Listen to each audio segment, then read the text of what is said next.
Olá pessoal, aqui é o professor Adriano Faria. Estou aqui para discutirmos a nossa última segunda fase do vestibular de Uberlândia, porque já que todos sabem, a partir de 2012 nós estaremos com o Enem como forma de ingresso. Bom, vamos aqui para as formalidades de discutir como é que foi o nível dessa prova, primeiro em dificuldade. Bem, a equipe de física selecionou que dessas 4 questões, nós tivemos 2 questões que foram fáceis. Nós tivemos uma questão de nível médio e até assim com uma certa discordância entre nós mesmos, dissemos que uma delas era difícil. Me explico. É porque uma das questões, a questão que tratava da umidade relativa do ar, uma questão que falava de 2 cidades que tinham lá temperaturas diferentes, umidades relativas do ar diferentes, pressões atmosféricas diferentes, elas poderiam ser mal interpretadas por alunos, então, de repente, podia ser para alguns de vocês que estão me ouvindo agora, que estão me vendo agora, uma questão um pouco difícil, ok? Mas talvez até valesse a pena levar esse aqui para cima e dizer que foram 2 fáceis e 2 médias, tá? Bom, quanto às abordagens, nós percebemos que essa prova ela não seguiu a tendência aí que parece ser institucionalizada agora para a maioria das universidades, tá? Nós não tivemos nenhuma questão que fosse só de interpretação. Entendemos que eram 2 as questões de conteúdo, nenhuma de interpretação só, mais 2 com conteúdo e interpretação, ou seja, o aluno precisava de uma boa leitura, de fazer a interpretação para ter sucesso na questão, ok? Então, 2 e 2.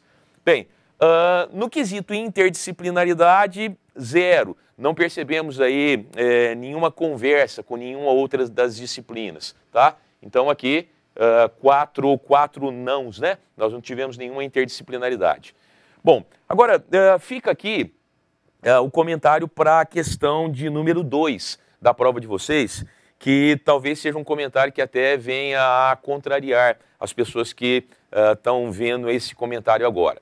Bom, a questão ela tinha lá 2 perguntas, falava de 2 estudantes, Carlos e André, e no item A perguntava quais anomalias da visão eles tinham, perguntavam como é que era o globo ocular desses 2 em relação de uma pessoa de visão normal e quais as lentes corretoras. A princípio, tranquila essa letra, né? O Carlos ele tinha miopia, tinha o globo ocular mais alongado, como é tradicional para uma pessoa que tem miopia, que precisava de uma lente divergente, não é? Eu até me recordo que quando a gente está nas aulas de ótica geométrica, a gente brinca com o aluno, por que o míope não pode ir no zoológico? É porque ele precisa usar uma lente que é só divergente, as pessoas riem, né? Talvez esse tenha sido um macetezinho que tenha ajudado muitos a fazer essa letra da questão número 2, não é? Bom, nenhum problema também para a gente descrever como é que seria isso numa figura. Vocês percebem aqui que os raios de luz que chegam ao olho de um míope, eles acabam convergindo para um ponto localizado antes da retina, exatamente porque esse olho é um olho mais alongado longitudinalmente, ok? Aqui uma figura com a lente corretiva, os raios chegam a uma lente divergente, divergem um pouco e depois finalmente vão para cima da retina. Então até aí tudo tranquilo. Agora, informações equivalentes para o André. O André era um aluno que tinha que se sentar ao fundo da sala, porque não conseguia enxergar bem quando estava perto, não é? Perto do quadro. O André com certeza tinha hipermetropia, tinha um globo ocular ao contrário do míope mais curto, não é? E ele precisava de uma lente corretora que fosse convergente, ok?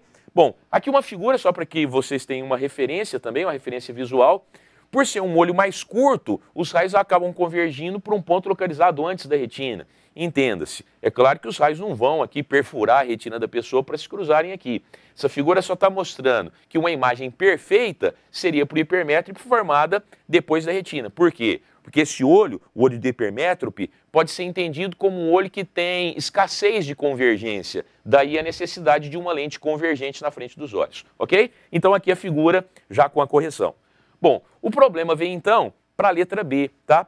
Porque a letra B dizia o seguinte, que era para a gente imaginar que uma receita de um oftalmologista dissesse que uma lente deveria ser prescrita, né, para uma certa pessoa e que nessa lente os raios chegariam nela e convergeriam para um ponto localizado a 10 centímetros da lente.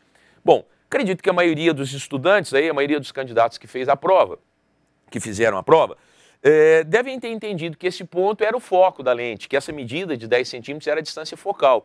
E aí devem ter feito que se a distância focal vale 10 centímetros ou 0,10 metro, não é? A vergência, que é o inverso disso, ficaria 1 sobre 0,10, 1 sobre 0,10 que vão me dar 10 dioptrias.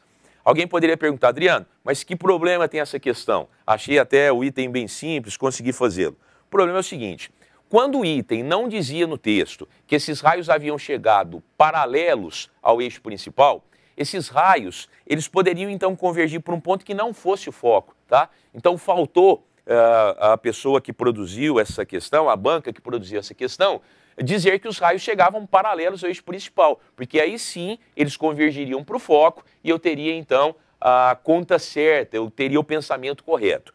E há mais uma inconsistência nessa questão também, ok?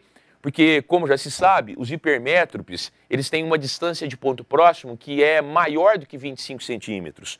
Por isso que pessoas que têm essa anomalia da visão têm a tendência de, ao ler um objeto, afastá-lo dos olhos, não é? Acontece que se essa pessoa estivesse usando uma lente de 10 dioptrias, se um hipermétrope precisasse de uma lente de 10 dioptrias, o ponto próximo dela estaria localizado a 16 centímetros dos olhos.